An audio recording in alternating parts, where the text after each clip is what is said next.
pokušali smo da ovaj naš prostor maksimalno iskoristimo pa da on ima više namjensku funkciju i u suštini osim infocentra i naše suvenirnice koja bi trebalo da bude reprezent našeg grada, stvarno u najboljem smislu reči.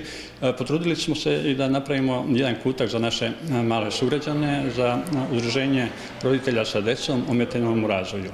Oni će imati jedan prostor u našem delu suvenirnice gdje će se isključivo izlagati radovi koji su oni napravili. Ceo taj prihod i sve ono što se ostvari prodajom tih njihovih radova je naravno njihova zarada.